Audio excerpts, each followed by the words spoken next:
Graham Linehan, this has happened right now.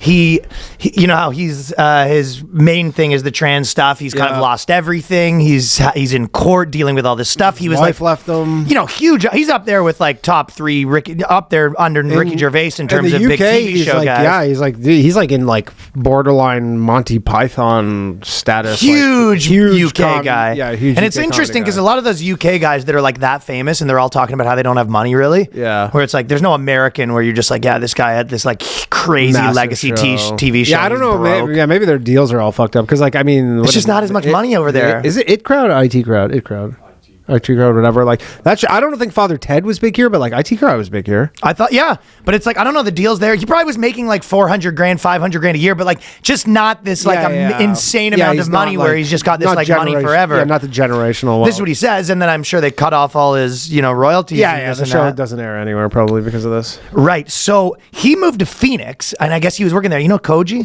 Yeah. So he was out there. Yeah, I was talking to him about this whole thing. Okay, so you got scoop. Then interrupt me and you tell me. Okay, so basically we got an inside. Ladies and gentlemen, we have an inside man in the building. So no, he doesn't. He basically is making a movie or a TV show with Rob Schneider's production company, and so they're all doing it in Phoenix. And so, anyways, he went back to the UK, lands in the UK, gets arrested by 5 police officers basically for literally 3 tweets he made. One of them being, which actually is funny because you've been saying, they never go after the fucking, and they made the famous guys. Douglas Murray said that to me. But they broke the cardinal rule here, where they actually targeted like someone of some kind of profile. Because even Keir Starmer came out yesterday after it happened. He goes, "What are we doing?" Like, really? Yeah, he's like, "We don't need to be doing this," because they know that they're like, this is how you lose the battle. This is a mistake. This is a mistake to go after. Because now they have someone to rally around who's like a name. Yeah, where people all know, and then there are people like, but it was like Jonathan texted me. He goes, it's on the cover of every newspaper in England, all 5 of them, like 5 major newspapers. And probably probably very few people agree with it. And all it was something about like women invading men's spaces, like trans women. And he goes, and it's like, you kick them out, and if not, punch them in the balls. So the British cops, you have to think, hate this more than anyone, because you can't imagine British, like your average like fucking police officer in London is like a pussy. You know what I mean? Yeah, also they're just like, hey, we have a lot of like knife crime and stuff that we could probably be dealing with. Like imagine you get your assignment, you show up to work, and they're like, you need to go to the airport and arrest 5 of you guy, and you're like, the guy from the It Crowd, I love that show, and you're like, what did he do? And you're like, wait till I show you. Yeah, and they go, okay. I mean, I guess they're like, yes, ma'am. I mean, it's not. It's not the first person they've arrested for fucking tweets, so they're probably like, this is a regular. This is probably what they do, but like maybe they think of it the opposite, where they're just like easy day on the job today. As they say in the UK, it's a big row. What does that mean? Well, it's just a big controversy. Okay, everything's it's spelled like row, R-O-W. Bad slang. Yeah, it sucks.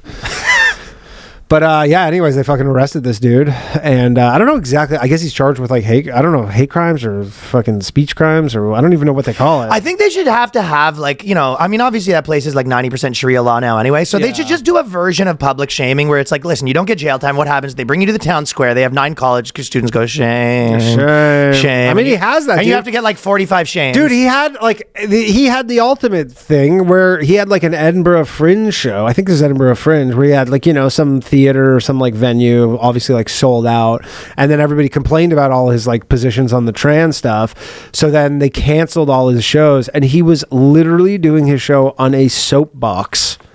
Like he was standing on like an apple box or like a fucking like, like he pulled a Socrates? Yeah, like a milk carton in just like the street, and you're like, this dude's like one of the most famous like fucking. You're saying it's like it's the equivalent of like Mr. Bean being like, well, I'll just do it outside. Yeah, I'll just do it outside, I guess. And they're like, okay, not the greatest optics if you have any sort of ego tied to your career or whatever.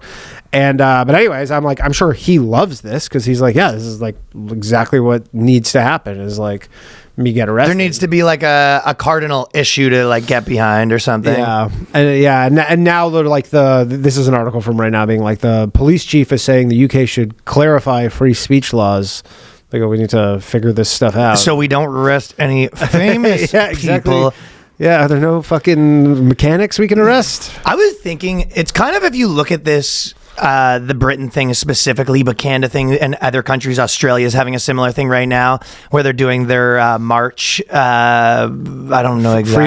Freedom marches, something like that. But it's like, I was thinking those countries must hate fucking Twitter so much because the truth is you can't really enforce proper censorship plans without America being on board, because America runs all the tech companies, all of the fucking platforms that people do most of their communication and speaking on are all American companies, so the government can't really do much. They can kind of like try to do the American arm, but then they do the Canada thing where there's like you can't. Yeah, but then you just get a VPN and then you just be on the American one. Like it's really hard to do like North Korea style. Like you can't be on the internet stuff. So if America's not on board, it really fucks these guys. And I think there was a while ago where America was really on board and they were doing all this stuff, and then America got off board, and now they're just like, we're still on board, and they're like, yeah, no, you're not. No, like, it's hard for them to do their stuff with America not playing ball. Well, they can make their own fucking tech platforms, except that they don't.